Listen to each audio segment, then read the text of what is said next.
Student, पीडीआईटीटी college में आपका हार्दिक स्वागत है। यहाँ पर हमने नेक्स्ट क्लासेस में यहाँ पर विद्युत के गुण के बारे में बताया था। विद्युत के गुण में यहाँ पर मैंने आपको बताया था चालकता, अचालकता और अर्धचालक।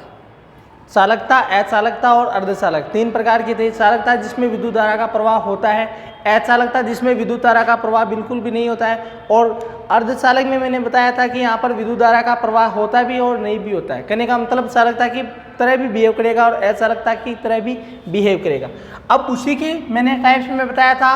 अर्धचालक के दो प्रकार बताए थे। एक तो मैंने यहाँ पर शुद्ध अर्धचालक बताया था, और दूसरा आपका मैंने अशुद्ध अर्धचालक या बाह्य अर्धचालक या डोपिंग या अपमिश्रण या अपद्रव्य। सेकेंड टाइप से मैंने कल लास्ट क्लास में ये पढ़ा दिया था। अब नेक्स्ट क्लास में यहाँ पर ये है अशुद्ध अर्धचालक या बाह्य अर्धचालक या डोपिंग अर्धचालक या अपमिश्रण अर्धचालक या अपद्रव्य अर्धचालक। अब आपका जो अशुद्ध अर्धचालक है वो दो प्रकार के होते हैं। देखो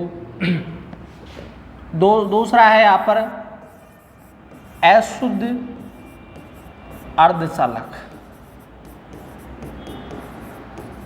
अशुद्ध अर्धचालक का मतलब होता है कि कोई भी सेमीकंडक्टर है, कोई भी क्रिस्टल है, उस क्रिस्टल में अशुद्धि मिलाने पर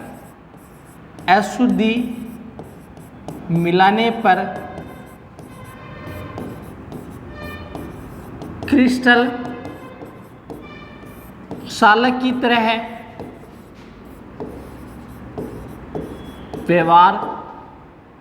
व्यवहार करने लगता है। अब आपका अशुद्ध अर्धचालक दो प्रकार का होता है। एक तो आपका होता है एन प्रकार के अर्धचालक, और दूसरा आपका होता है पी प्रकार के अर्धचालक। पी प्रकार के अर्धचालक। एन का मतलब होता है नेगेटिव,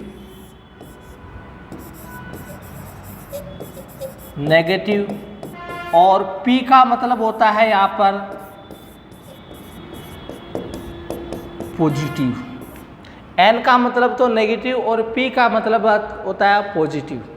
अब यहाँ पर फर्स्ट टाइप्स की स्टडी करते हैं। यहाँ पर एन प्रकार के अर्धचालक। मैं एक क्रिस्टल लेता हूँ, क्रिस्टल बनाऊँ यहाँ पर।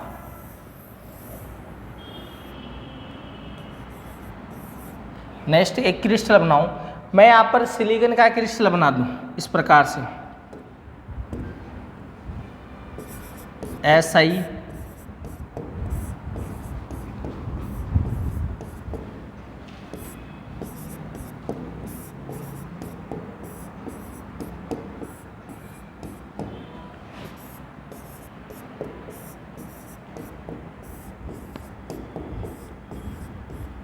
इस प्रकार से।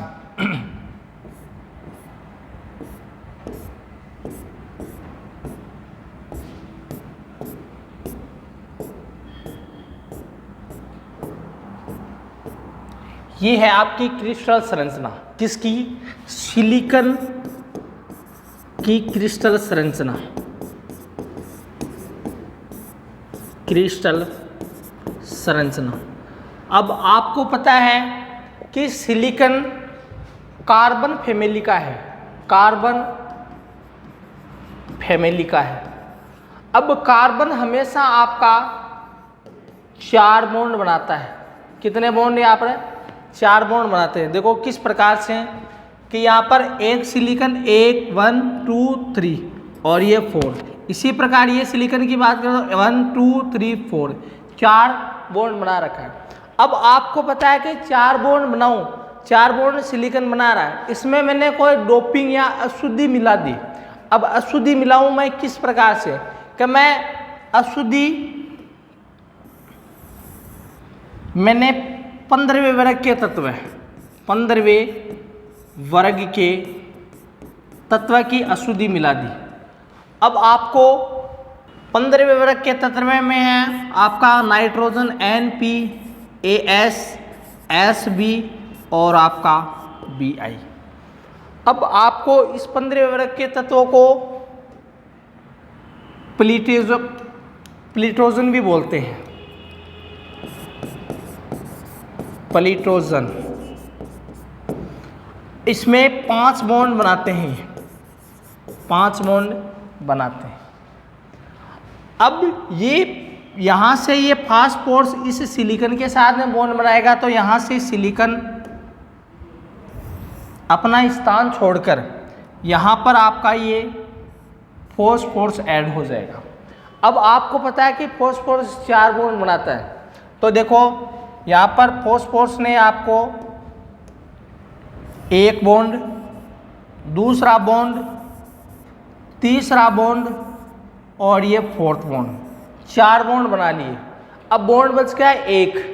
अब 1 बॉन्ड के इलेक्ट्रॉन्स चारों तरफ घूमता रहेगा, यानी इस प्रकार से, कभी अंतराकाशीय स्थान में इस प्रकार से, कभी अंतराकाशीय स्थान में इस प्रकार से। अब आपको पता है कि इलेक्ट्रॉन के कारण आपका विद्युत धारा प्रभावित होती है, विद्युत धारा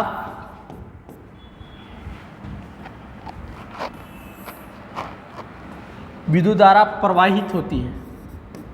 अब आपको पता है कि विद्युत धारा प्रवाहित होगी तो किसके कारण, या तो आपका इलेक्ट्रॉन मुक्त है, इलेक्ट्रॉन फ्री है, या आपका इलेक्ट्रॉन्स आयन के रूप में। अब आपको यहाँ पर इलेक्ट्रॉन फ्री है और फ्री होने के कारण यहाँ पर जो ये क्रिस्टल है ये चालकता प्रदर्शित करेगा। कहने का मतलब है अशुद्धि मिलाने पर यहाँ पर विद्युत धारा का प्रवाह होगा और विद्युत धारा का प्रवाह होगा तो यहाँ पर कंडक्टिविटी प्रदर्शित करेगी। अब कंडक्टिविटी प्रदर्शित करेंगे तो यहाँ पर इसको N प्रकार के अर्धचालक भी बोलते हैं। N का मतलब है यहाँ पर इलेक्ट्रॉन क्या है, हमेशा नेगेटिव चार्ज में रहता है। किसके चार्ज में, इलेक्ट्रॉन हमेशा नेगेटिव चार्ज में रहेगा। तो यहाँ पर इलेक्ट्रॉन नेगेटिव चार्ज के कारण यहाँ पर इलेक्ट्रॉन्स चालकता प्रदर्शित करते हो तो उसको क्या बोलते हैं, N प्रकार के अर्धचालक, N प्रकार के अर्धचालक। आई समझ में। अब इसी प्रकार मैं सेकंड P प्रकार के अर्धचालक, इसकी मैं दोबारा बता देता हूँ। N प्रकार के अर्धचालक, मैंने कोई क्रिस्टल ले लिया, क्रिस्टल में ये सिलिकॉन का या जर्मेनियम का कोई का भी ले लिया तो इसमें 4 बॉन्ड बना रखा है, 4 बॉन्ड। अब इसमें कोई अशुद्धि मिला दूँ, ये सभी क्या है यहाँ पर अशुद्धि के रूप में है, अशुद्धि के रूप में, इसको प्लिटोजन भी बोलते हैं। ये 5, इसमें 5 बॉन्ड बनते हैं। ये मैंने यहाँ पर फॉस्फोरस का क्रिस्टल के अंदर यहाँ पर सिलिकॉन की जगह पर रख दिया तो ये फॉस्फोरस 4 बॉन्ड तो सिलिकॉन के साथ बना लेगा, लेकिन 5वां बॉन्ड के इलेक्ट्रॉन यहाँ पर आवारा यानी अंतराकाशीय स्थानों में घूमता रहेगा। और अंतराकाशीय स्थानों में घूमने के कारण आपको या तो पता है कि इलेक्ट्रॉन या तो फ्री होता है या इलेक्ट्रॉन आयन के रूप में होता है, तो यहाँ पर विद्युत धारा का प्रवाह करता है और विद्युत धारा का प्रवाह करेगा तो वो चालकता प्रदर्शित करेगा। आई समझ में। अब नेक्स्ट टॉपिक यहाँ पर P प्रकार के, उसके बाद में हम बात करते हैं P प्रकार के अर्धचालक की।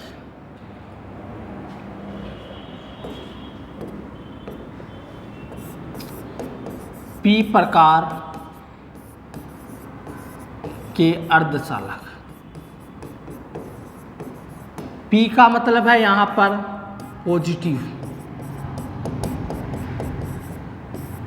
पॉजिटिव, अब मैंने एक जालक क्रिस्टल लिया, इसी में भी मैं अब की बार मैं जर्मेनियम का ले लूँ, GE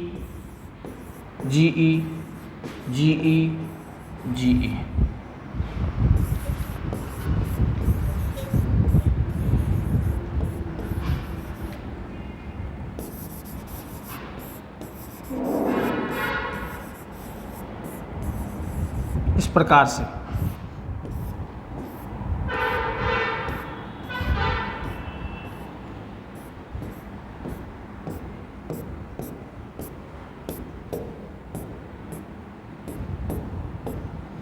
प्रकार से ये जर्मेनियम का क्रिस्टल बन गया। किसका?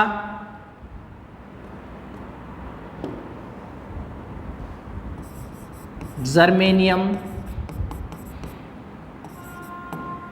Ge का क्रिस्टल है। अब इसमें कोई अशुद्धि मिलाऊं मैं, जर्मेनियम के क्रिस्टल में कोई अशुद्धि मिला दूं मैं, मान लिया आपको 13वें वर्ग के तत्व है, 13वें वर्ग के तत्व है। अब ये जर्मेनियम किसके, यानी इसकी जर्मेनियम भी 4 बॉन्ड नहीं बनाता है, 1 1 2 3 4, यहाँ पर जर्मेनियम 4 बॉन्ड बना रहा है, ये भी 4 बॉन्ड, ये भी 4 बॉन्ड, सभी आपके जर्मेनियम देख लो तो 4 बॉन्ड ही बना रखा है। अब मैं 13वें वर्ग के तत्व है कि अशुद्धि मिला दूँ, 13वें वर्ग के बोरोन, एल्यूमिनियम, गैलियम, इंडेनियम और आपका थेलियम है।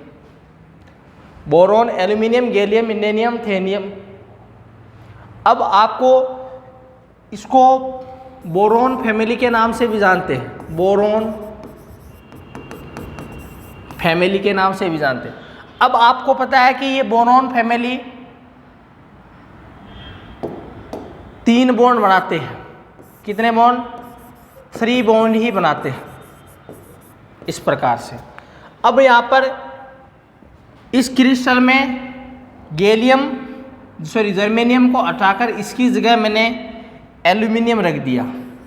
क्या रख दिया? यहाँ पर एल्यूमिनियम रख दिया। अब एल्यूमिनियम आपको कितना बॉन्ड बनाता है? केवल 3 ही बॉन्ड बनाता है। तो देखो एल्यूमिनियम आपको 1 2 और ये 3 बॉन्ड बनाएगा। अब आपको पता है कि इसका एक इलेक्ट्रॉन है। क्या ये यहाँ पर इलेक्ट्रॉन है? जर्मेनियम के साथ में कोई बॉन्ड नहीं बनाएगा, तो यहाँ पर 3 बॉन्ड बनाएगा, तो इसकी जगह यहाँ पर क्या हो जाएगा? होल उत्पन्न हो जाएगा। क्या उत्पन्न होगा? होल। और वो होल कौन सा? धनात्मक होता है, धनायन होता है। होल या छिद्र धनात्मक होता है। अब इस होल को यहाँ पर पूर्ण करने के लिए इस बॉन्ड के इलेक्ट्रॉन यहाँ पर आएंगे तो यहाँ पर छिद्र उत्पन्न हो जाएगा, या इस बॉन्ड के इलेक्ट्रॉन्स इधर आएंगे तो इस होल के यहाँ पर होल उत्पन्न हो जाएगा, या इस बॉन्ड के इलेक्ट्रॉन इधर आएंगे तो यहाँ पर होल उत्पन्न हो जाएगा। कहने का मतलब है कि इस पूरे क्रिस्टल में गति इलेक्ट्रॉनों के या इलेक्ट्रॉन के कारण गति उत्पन्न हो रही है, यानी इलेक्ट्रॉन के कारण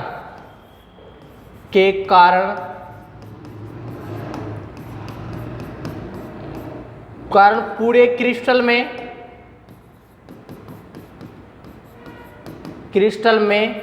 गति उत्पन्न हो रही है। और आपको पता है गति उत्पन्न होने से यहाँ पर विद्युत धारा प्रवाहित होती है। क्या होती है? विद्युत धारा प्रवाहित होती है, और विद्युत धारा प्रवाहित होने पर वो किसकी तरह बिहेव करेगा? आपका चालकता की तरह बिहेव करेगा। अब आपको पता है कि इस होल में जो इलेक्ट्रॉन है, यानी होल है, ये धनायन की तरह बिहेव करेगा। तो धनायन क्या है? धनायन का मतलब यहाँ पर क्या हो जाएगा? पॉजिटिव। और पॉजिटिव का मतलब है अगर पी प्रकार के अर्धचालक कहते हैं। इसी को क्या बोलते हैं? पी प्रकार के अर्धचालक बोलते हैं। एक बार दोबारा यहाँ पर समझा देता हूँ पी प्रकार के अर्धचालक की। पी प्रकार के अर्धचालक में मैंने जर्मेनियम का क्रिस्टल बनाया। ये पूरा एक जर्मेनियम का क्रिस्टल है। अब आपको पता है कि इसमें कुछ अशुद्धि, ये क्या है? यहाँ पर अशुद्धि के तत्व है, अशुद्धि के तत्व है। अब यहाँ पर मैंने एल्यूमिनियम की अशुद्धि इस क्रिस्टल में मिलाने पर आपके एल्यूमिनियम आपका 3 बॉन्ड बनाता है। 3 बॉन्ड बन गया। अब चौथा बॉन्ड यहाँ पर क्या है? खाली है, क्योंकि यहाँ पर जर्मेनियम तो आपका 4 बॉन्ड बना रहेगा। यहाँ पर एक होल उत्पन्न हो जाएगा। इस प्रकार से होल उत्पन्न होता है। इसको यहाँ पर पूर्ण करने के लिए ये जर्मेनियम के बीच में जो कोवेलेंट बॉन्ड है, इसके बॉन्ड के इलेक्ट्रॉन इधर शिफ्ट होंगे, तब इसका तो बॉन्ड बन जाएगा, और यहाँ पर क्या बन जाएगा? यहाँ पर होल वापस बन जाएगा। अब इसको पूर्ण करने के लिए आप आगे वाले यहाँ पर क्रिस्टल कोवेलेंट बॉन्ड के इलेक्ट्रॉन आएंगे तो यहाँ पर इसमें होल उत्पन्न हो जाएगा। यहाँ पर इसको पूर्ण करने के लिए यहाँ पर इलेक्ट्रॉन आएंगे तो इसका यहाँ पर क्या हो जाएगा, यानी होल उत्पन्न हो जाएगा। इस प्रकार से आगे यहाँ पर उत्पन्न हो गया। इसका मतलब है कि यहाँ पर इलेक्ट्रॉन के कारण पूरे क्रिस्टल में एक गति उत्पन्न हुई और गति के कारण आपको पता है कि यहाँ पर इस क्रिस्टल में विद्युत धारा प्रवाहित होगी और विद्युत धारा प्रवाहित होने पर यहाँ पर क्या हो जाएगी, चालकता प्रदर्शित होती है। कहने का मतलब चालकता प्रदर्शित करते हैं। तो इस प्रकार के यहाँ पर अर्धचालक को क्या बोलते हैं, पी प्रकार के अर्धचालक बोलते हैं। इसमें मैंने आपके ठोसों में विद्युत किस प्रकार से रिप्रेजेंट होता है वो मैंने अलग अलग आपको मैंने बता दिया। अब इसके बाद में नेक्स्ट क्लास में हम देखेंगे क्रिस्टल में दोष उत्पन्न होते हैं, यानी दोष किस प्रकार से उत्पन्न होते हैं। तो नेक्स्ट क्लास में क्रिस्टलों में दोष या अपूर्णताएं या डिफेक्ट्स या त्रुटियां बोलते हैं, वो नेक्स्ट क्लास में वो चालू करेंगे।